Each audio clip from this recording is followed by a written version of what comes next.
I think that a significant amount of people who are in marketing are in no way trained to be a marketer. They are a marketer in name only, and what they really are is a tool operator. Marketing Architects. Hello, and welcome to the Marketing Architects, a research-first podcast dedicated to answering your toughest marketing questions.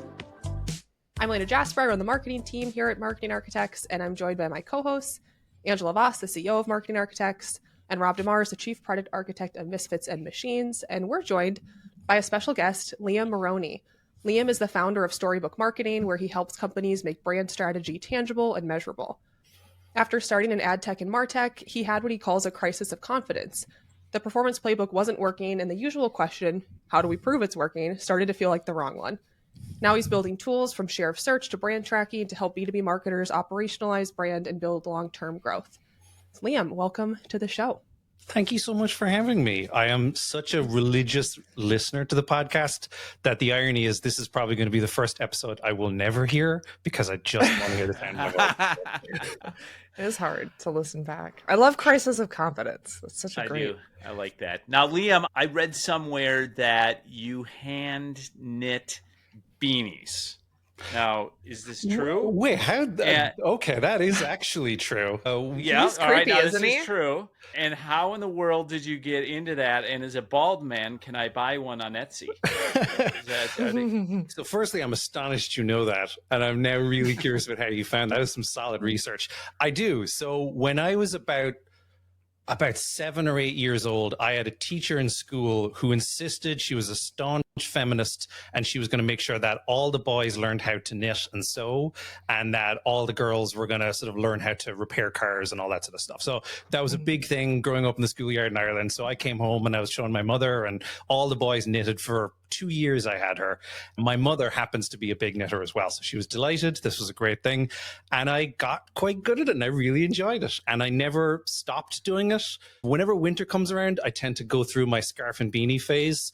But for a long time, when I was traveling a lot for work pre-COVID, it was my airplane activity, which gets you no end of looks from all of the staff on the plane. But yeah, I have been knitting since I was, I guess, about 8 years old. I love that.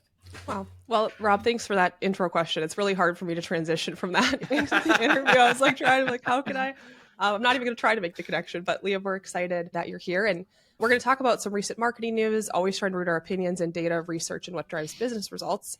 And I'll kick us off, as I always do, with some research. I chose a marketing effectiveness classic. This is by Tom Roach, and it's called The Wrong and the Short of It. It was published in 2020. And it's a critique of the marketing industry's favorite pastime, false dichotomies. This would be things like brand versus performance, emotion versus logic, and long-term versus short-term. Roach argues that these binaries are not just oversimplified, they're actively harming effectiveness. Short-termism gets a lot of deserved criticism, but Roach points out that long-termism can be equally damaging if it turns into magical thinking. Just doing something big or expensive and hoping future sales will appear doesn't cut it. He introduces this idea of wrong-termism, which is marketers on either end of the spectrum who miss the point that real growth comes from campaigns that drive both the short and the long. So in his words, long-term growth always has its roots in the short term. The two are connected. If you get them working in harmony, you'll achieve the strongest, most sustainable growth possible. It's a powerful framework, and it raises this question. If this thinking is so clearly right, why is it still so rarely practiced? Which brings us to Liam. So thanks again for joining us. Tom Roach, he coins wrong-termism, which I think is fun. It's this false choice between this long-term thinking and the short-term thinking. And you've said you had this crisis of confidence in the demand gen kind of short-term mindset. Could you tell us a little more about what changed for you? One thing that's probably worth putting into context. So all of my career was in the tech startup space. I was at everything from 10-person companies to 800-person companies and went through rounds of funding and acquisitions and all the volatility that comes with it.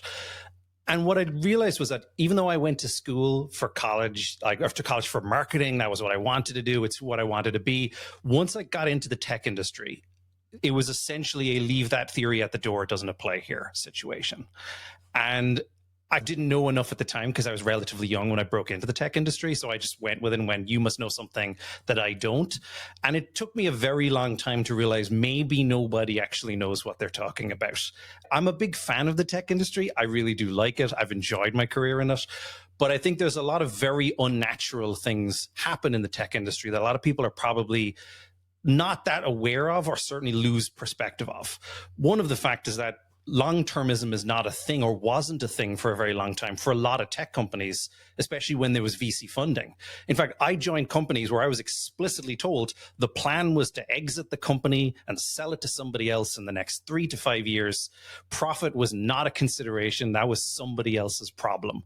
So there was a whole bunch of these founders who were getting tons and tons of capital to go build a business that was wildly unprofitable, was often a solution that had yet to find a problem, and they were going to sell it to some big tech company in a few years' time, make a bunch of money, and we would all talk about it, what a wild success they were. Great entrepreneurs who unsuccessfully ran a business for a decade and then handed it off to Adobe for a bunch of money. And I think things like that were very normal for a very long time. So you end up doing these really weird, unnatural things in marketing because you're just racing towards an exit.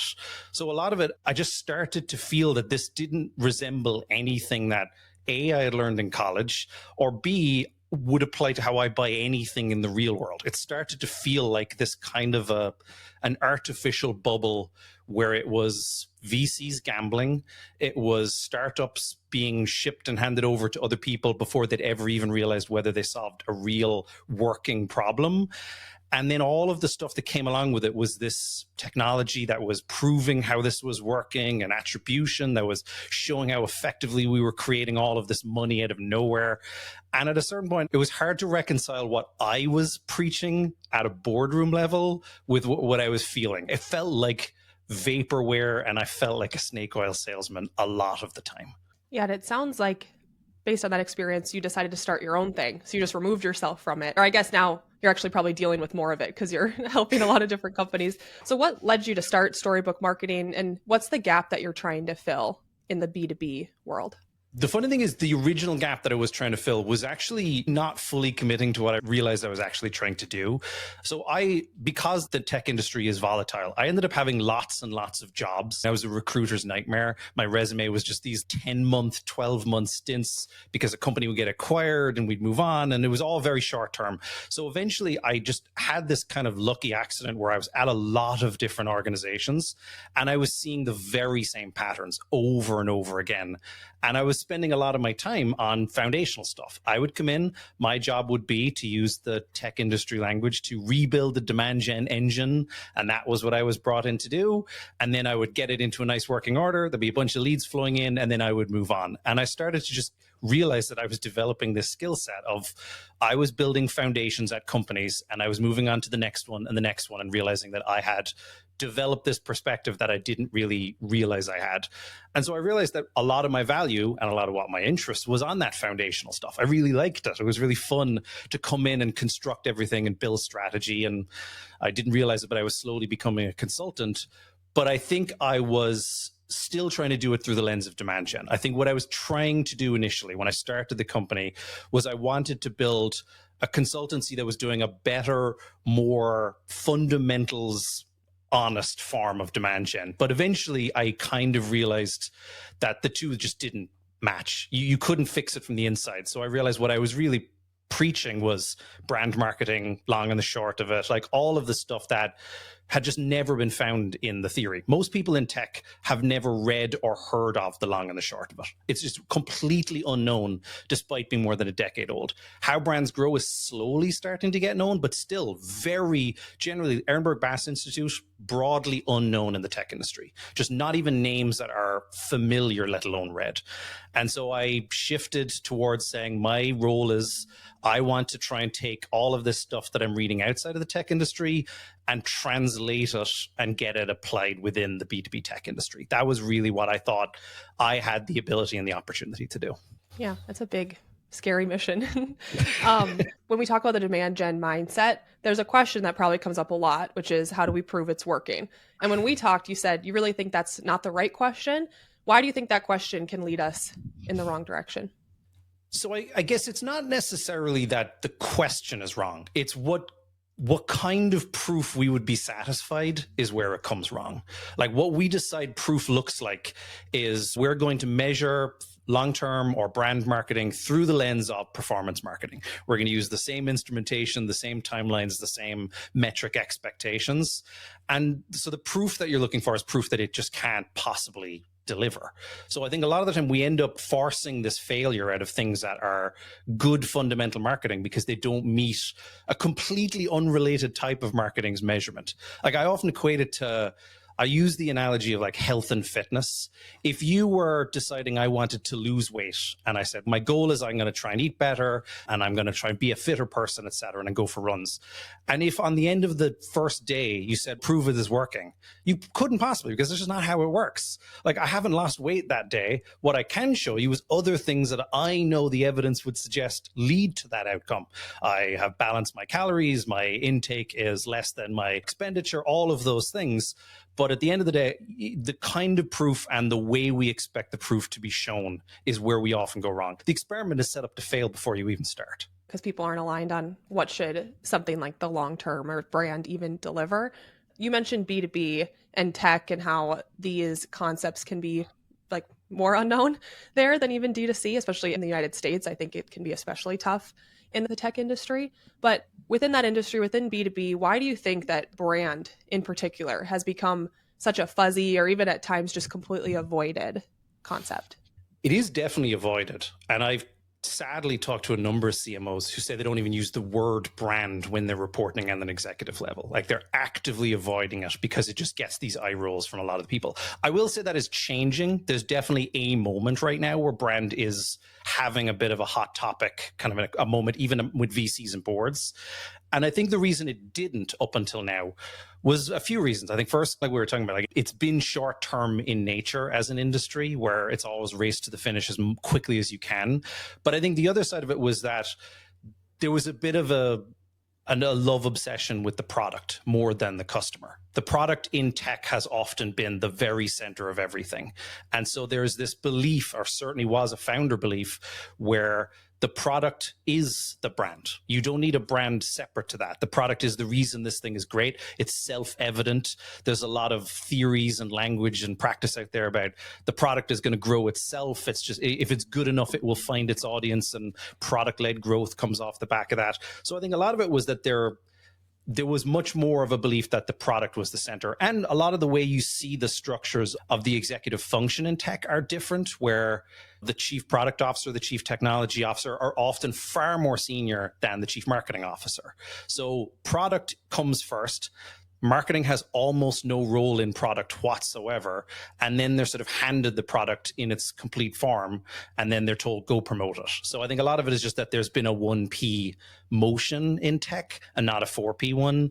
And so a lot of it comes that way. Now, what has changed is that all of the explosion in AI has started to leave a lot of VCs and boards and founders realizing that the product is not a moat anymore. You cannot keep a product very differentiated. It's very easy to copy, or at least there's a perception that it's very easy to copy, and your competitors can build more quickly now than they ever could. So I think product differentiation, and I know there's the whole differentiation and distinctiveness argument, but in tech, certainly it's all about differentiation.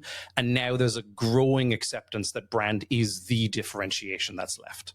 Liam, something you said earlier piqued my interest. If we think about how we've all gotten to be where we are, whether that's through spending multiple years at a single company on the tech side, in the agency world on the brand side, we develop these deep-seated belief systems. You had mentioned even earlier in your career, you weren't even really believing. It was sort of imposter syndrome, right, in terms of what you were dealing. But you went through a journey of lots of jobs, and I would presume learning a lot along that way. And so you come to this point where you challenge the idea that brand drives demand. Why do you think it's the wrong way to think about the brand's role?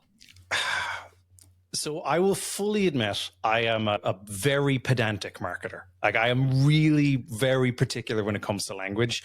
And I will make the argument I think we all should be in general. Like marketers will be the first to say that the copy we put on the website matters a great deal and the right wording can change everything.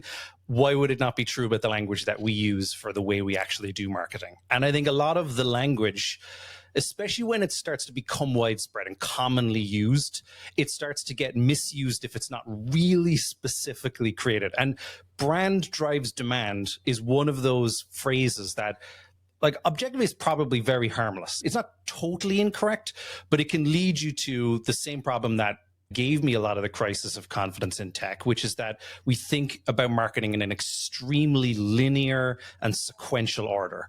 I'm going to do brand, and then I'm going to drive demand. And you see a lot of the language. So there's other versions of that same language you hear in tech.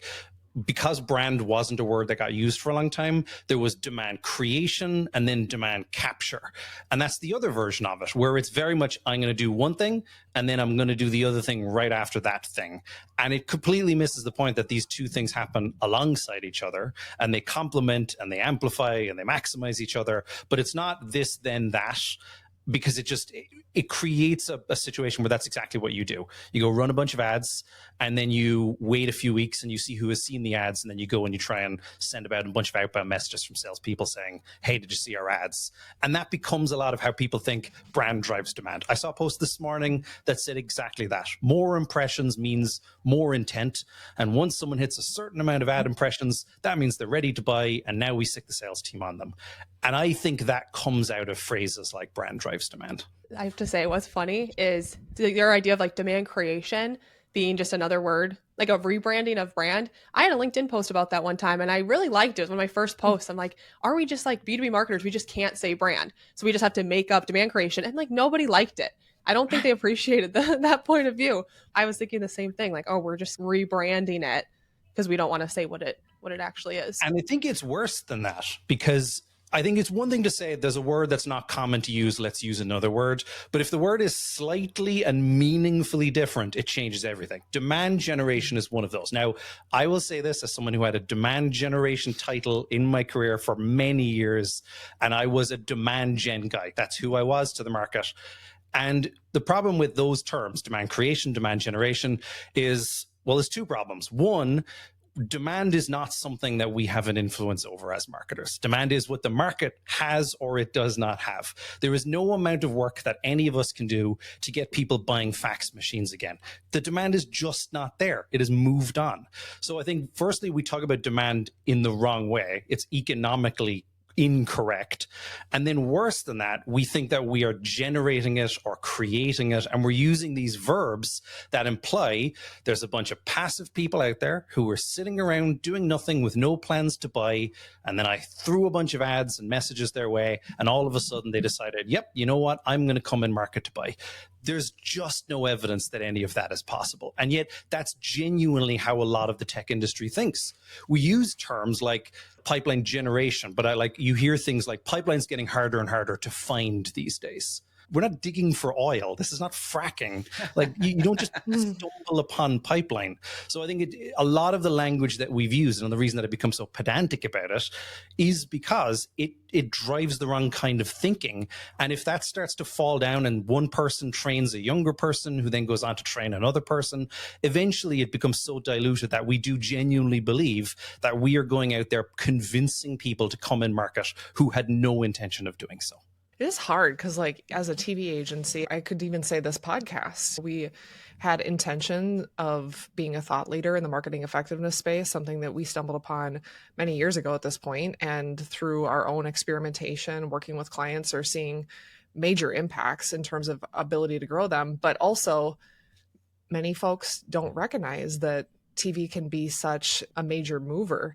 They're caught in this digital world, and you're trying to expose them through thought leadership to a new way of potentially growing your business. So you can see how there's a struggle depending upon the space that you play in. You've talked about an operational way of doing brand. How do you think about making brand more tangible for the marketers that you work with? This is the thing that I've definitely recently gotten very passionate about. Firstly, I think the reason that a lot of performance marketing has become so alluring to so many people is because it feels so tangible. The dashboards can move and you can pivot them, and I did a thing and a thing happened, and it's just so dopamine filled, and it satisfies all of those dashboard needs that everything moves and changes.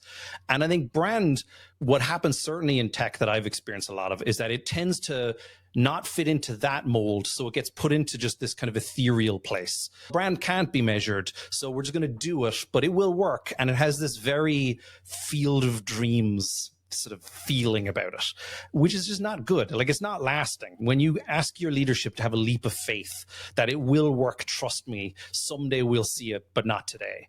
That's just not going to work. It's not in the industry that we're in. And I've always said that dashboards are more political than they are strategic. What is on a dashboard is what people will look at and report on. And the thing is, there are tangible metrics for brand. It requires contextualizing them and putting them into the right framing.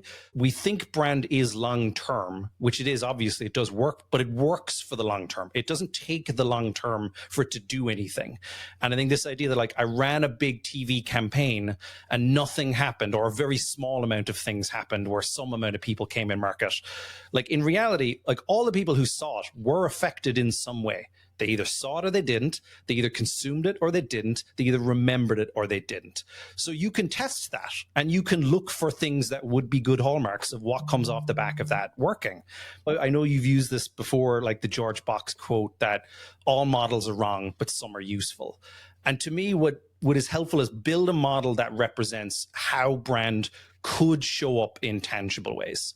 You can firstly do quantitative and qualitative stuff. You can ask people if they remember seeing the ad. That's how it's always been done. I mean, that is it in a nutshell. But then there's other things like search data that comes off the back of people actually seeing those ads. You see an increase in people taking actions, whether that's finding out who that brand was, going to that brand's website, asking questions to compare that brand to other things. And what you can start to build is an imperfect model, but a model that actually makes brand feel a little bit more tangible and more present day. Like, I can see where brand is today. I can put it in the context of my competitors. I can put it into the context of my market. And suddenly you can end up with what feels like a brand that people can look at and touch and pivot and look at from different directions. And I strongly believe that makes it satisfy a lot of the reasons that performance marketing has done so well, because you can be put into a reportable dashboard. Like, a number of how many people have heard of your brand that you update every 6 to 12 months doesn't really scratch the leadership itch, unfortunately. In the marketing world, it's such a measured sort of economy, and even more today than it's ever been. Gone are the days, mostly, right, that we can just throw millions of dollars out there and cross our fingers that something big is going to happen. And so we're in search of these proxy metrics. We've really leaned into share of search, which I think you're a big fan of as well, and in just those leading indicators of how am I moving market towards me versus to my competitors. What do you love about it, and where do you think maybe some of the blind spots are?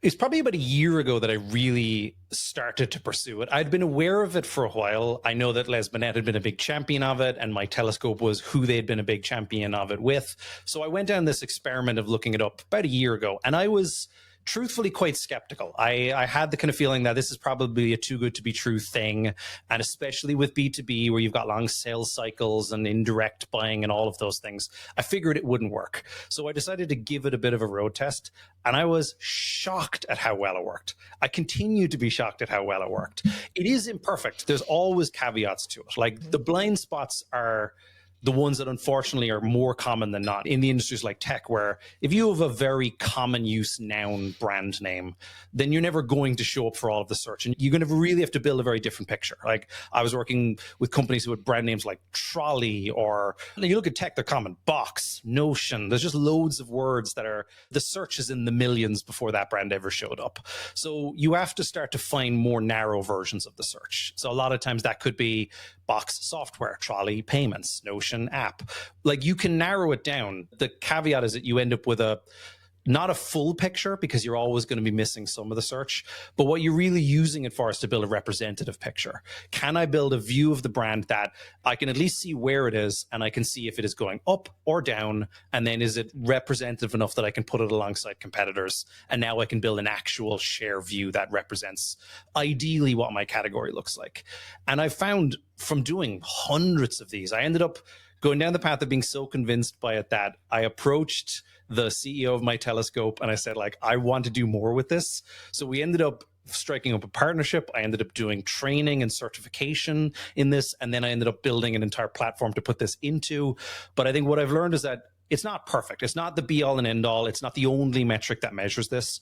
But you would be shocked at how detailed a picture it can paint of you and your category.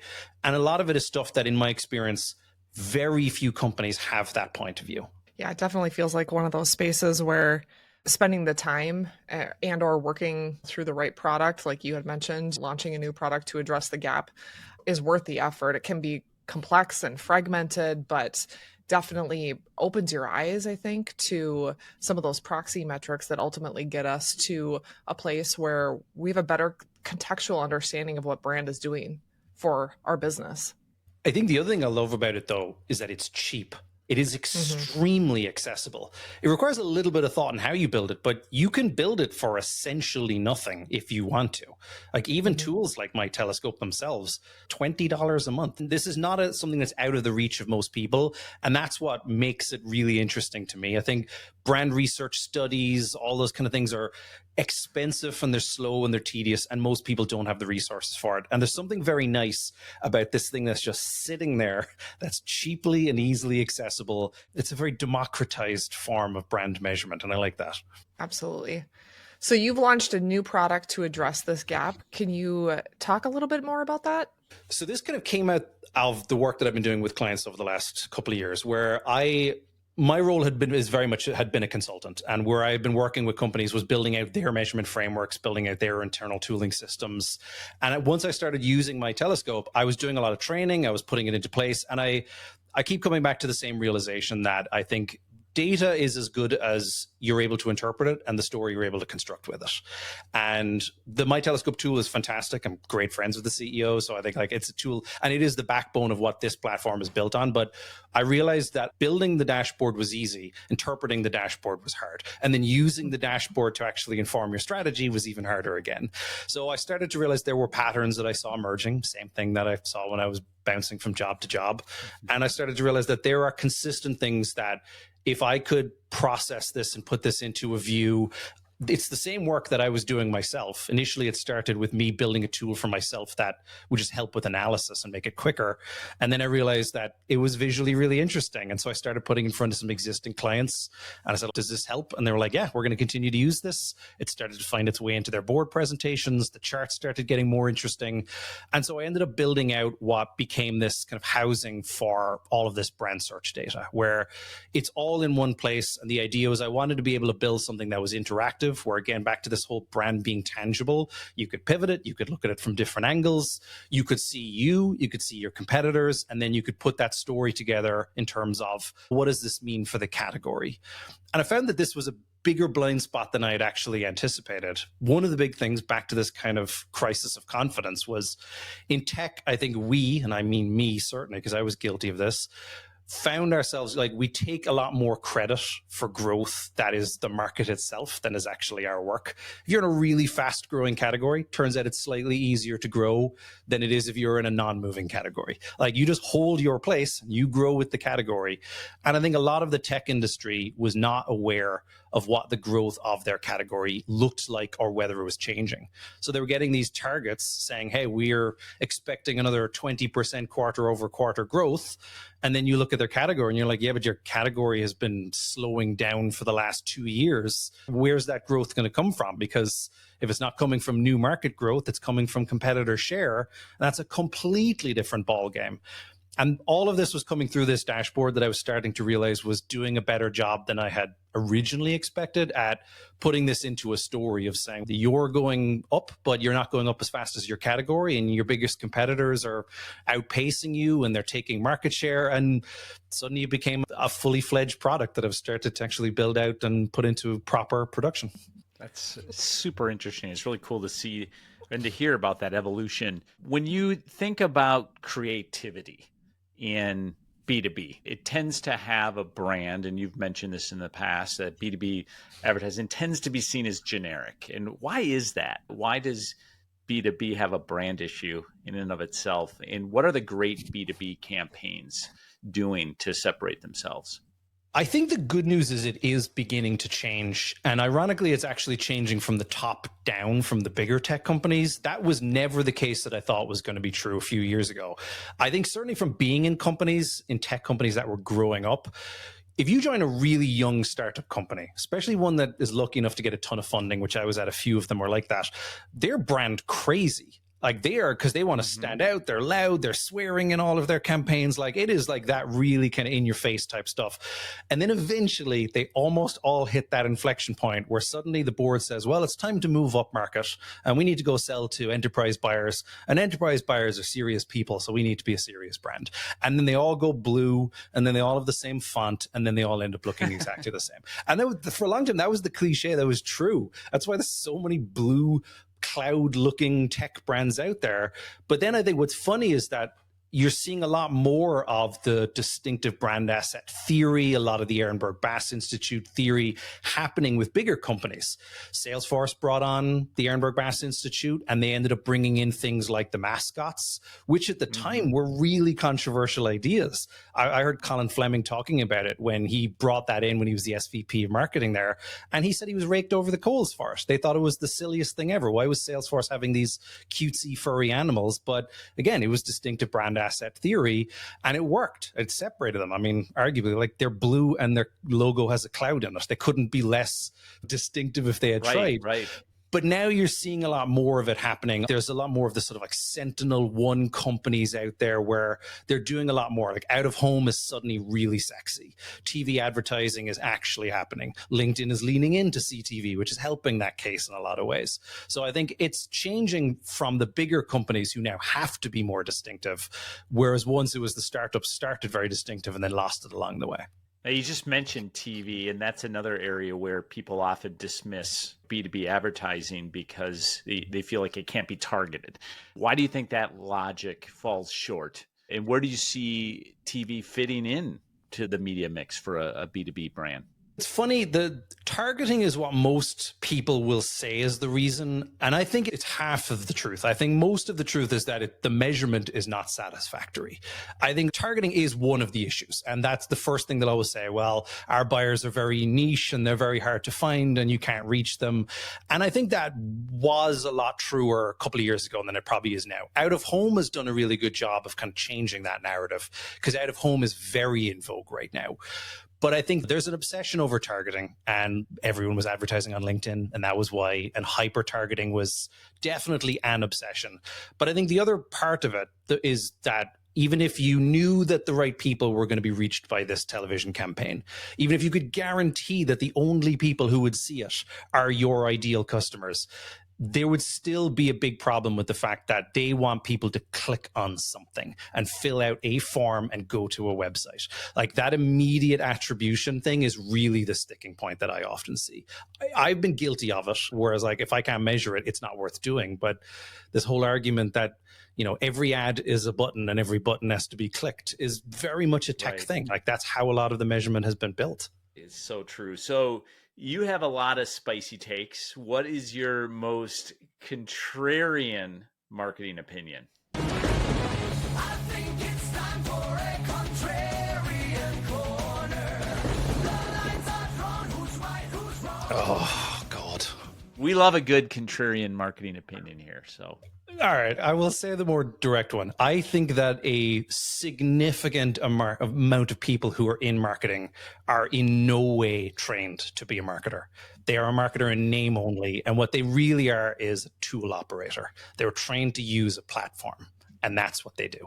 wow. I don't know if we're going to disagree with you on that one. We love the marketing community. It's especially in the US. And to your point, lack of understanding on the long and shorts, lack of awareness around Ehrenberg Bass. Like there's a huge opportunity. That's the mission that we're on behind this podcast and what we do with our clients. It's an amazing growth opportunity. It's an amazing professional career opportunity. Just the enlightenment that we see happen through really digging in and understanding the empirical research that exists out there. And yes, it's not one size fits all. Yes, a lot of the research that's done has been done with massive brands, but being able to understand kind of the principles behind them and leveraging that in a way to test out theories, produce growth scenarios and growth stories for executive teams, boards is really impactful. But yeah, it's an area where research has just not gotten the attention that maybe it deserves. And I think, truthfully, in tech, it's even worse than that, where if the research that's presented isn't research that came from tech companies, and not only that, tech companies that were the same size and industries, Sure. or it's not even listened to. So you present something from CPG or FMCG or anything like that, it's just like, as far as they're concerned, that's apples to oranges, and that's not even worth listening to in the first place. So it ends up becoming this very isolated world where the only research you listen to is research that is exactly like you. But the problem is everyone else is in the exact same boat that you are, and they all need to get out of it. So it just becomes this sort of like facsimile of bad advice. Yeah, I think that exists even outside of tech. It's frustrating if it doesn't perfectly fit how I define myself in the space that I exist in. I'm just going to toss it aside. We have B2B clients on television and they're just crushing it. And I think part of that reason is because they're doing something that the rest of their category isn't, because they didn't wait for that example. They decided to jump in. I'll also say, Liam, I agree with you that a lot of marketers are marketers in name only. They have the platform experience. And part of the consequence of that is I found that everyone thinks they're a marketer, which puts marketing at risk sometimes at companies, because all of a sudden everybody feels like they can have an opinion on marketing and they know what marketing means. And also add this, I watch a lot of reality TV, and I'm telling you, every single time that there's someone like a contestant that's just annoying, they're always a marketer. Like, why are you always a marketer? Like every single time. It's like, marketer. I'm like, no, this time don't be a marketer. You know, maybe they go on reality TV because they know how to market themselves. Who knows? But it seems like a pattern. All right. Well, Liam, thanks so much for joining us. This has been super fun. I wanted to wrap up with more of a personal question, which is, what is something outside of marketing that you think people are getting totally wrong? Maybe your own version of kind of wrong-termism. I think it's somewhat related to work, but I think the whole kind of like work-life balance type thing is definitely like a sticking point for me. I think it's, you know, what exactly that means looks entirely different for every single person. They are not separate. Like, I know, and I'm totally okay with the fact that if I weren't doing marketing, I would still be reading about marketing. So like, it's not a leave it at the door type thing, which is to the annoyance of my wife, who has no interest in hearing about marketing whatsoever. It's like brand versus demand. It's the same as like work versus life. Like, they can be intermingled. I watch ads for fun. I would do so even if I weren't working on it. It's who I am. It is the vocation that I chose, and I'm happy with that. I think one of the best things that we have found with our employees in the search for the right type of employees, just that curiosity, just in life, like the people that are so curious that whether it be marketing related, marketing effectiveness related, they're a fan of cooking, they want to understand alligators on a deeper level, whatever it is, like they're just passionately driven. My 4-year-old has gotten really into dinosaurs right now, and I've been waiting like my entire life for this because I have never stopped loving dinosaurs. So I'm like, oh, wait till I tell you. So we brought him to the Natural History Museum in Manhattan a few weeks ago, and it was like one of those core memories. And it was just like, talk about curiosity. Like, there was something wonderful about seeing your kid just like, his life will never be the same. There was the moment before I saw what a T-Rex looks like in real life, and there was the moment afterwards, and they are totally different. Oh, love that story. Well, dinosaurs are super cool. Oh, They are yeah, cool. They are absolutely. cool. I think for me, breakfast should absolutely be served 24/7. Like, there is just breakfast for dinner. Like, restaurants need to just open up. There's very few that just open up the menu to be having breakfast. Like, breakfast burrito for dinner, amazing. A bowl. I'm wearing a Lucky Charms shirt right now. You're bowl, really bringing that Lucky Charms thing home. Bowl of Lucky Charms while watching reality TV at night. Absolutely. Like, just, you know, breakfast transcends the morning. Mine is also food related, so I don't know what that says about me and Rob, but it's summer in Minnesota. And in Minnesota, we only have about 4 months of summer, which means we spend as much time outside as we possibly can. So that means barbecues and brats and hot dogs. And some of y'all are really missing out on the sauerkraut. It's So the good. version of wrong-termism. I can't get with you on the sauerkraut. Yeah, This I is don't like think so. it's nearly 2 decades of being in the US, and there are things that I've never been able to get past in this country. And one of them is things that are pickled, which is I can't understand it. The concept makes no sense to me. And there's going to be probably a hotter take than anything I would say. I think this country likes cheese far too much. Mac and cheese has too much cheese. Can't get behind it. No way. There, I don't know if there is a thing as too much cheese. No That's not a way. thing. Stick anything in sauerkraut. It'll Lucky Charms and sauerkraut. Oh, Yeah. that's being ruined immediately. Vinegar in general is just outstanding. It is vinegar and potato chips. I'm with you on that. Absolutely. Like vinegar and fries, like chips and vinegar, 100%. Totally behind that concept. I can even get behind pickled onions, but like once you shift into like pickled, like gherkins, like that territory, no, you've lost me entirely. What about pickle? Period. No, truly dislike them. You don't like the Oh, dill pickle? man. No. Wow. Can't get behind it. You're a no pickler. Wow. I'm a no pickler. Yeah. All I'm right. straight. I go to McDonald's, bun off, straight off, back on. I'm that guy. All right, I'm going to try to move us away from food here. Mine was the thought that introverts don't like being around people. Because I would consider myself an introvert, and there are actually a lot of different types of introverts. Some people are social introverts, but there's a lot of different kinds. Some people just enjoy being alone or need to recharge, but it doesn't necessarily mean that you don't like people or don't want to be around people. So I think if you've ever heard of the book Quiet, it's a book about introverts, and it's a good read. Oh, I mean, actually, that reminds me. I'll give you a different one. It is a really good book. Have any of you read A More Beautiful Question? A fantastic book and really short. And the whole concept of the book is that stupid questions are great. They are incredibly important. And the whole thing was that when kids go to school or when they're growing up, kids are not afraid to ask stupid questions because they just want to know the answer to everything. And then eventually you get conditioned to not ask what could be seen as a stupid question for fear of looking like you should know anything. And the whole book is about like asking what could be the obvious question that no one else is just willing to ask, could be the most important question. And I learned that firsthand when I was in-house in companies, where there was one company where they were doing a thing the same way for years. And I was like, why are we doing it this way? And it turns out no one had asked it and no one knew the answer, because it was like an executive 3 executives ago had put it into place, and everyone just went with it because that was just how it was done. What a great question. You could ask that for almost anything, actually. Absolutely. Well, Liam, this has been so fun. You're so smart and articulate, and I love that you have this real world experience that you could bring to this stuff too. So it's been a pleasure to have you here. Where can people follow you and learn more about what you do at Storybook Marketing? I am chronically online on LinkedIn for sure. So I am always available there, and I'm happy to have a conversation about marketing to anyone who will listen. Love it. Yeah, Liam's LinkedIn is amazing. So go give him a follow. Love it. Thanks for joining us, Liam. Thank you so much for having Thank me. you, Liam. That's it for this episode of The Marketing Architects. We'd like to thank Taylor De Los Reyes for producing the show. You can connect with us on LinkedIn, and if you like the podcast, please leave us a review. Now go forth and build great marketing. Marketing architects.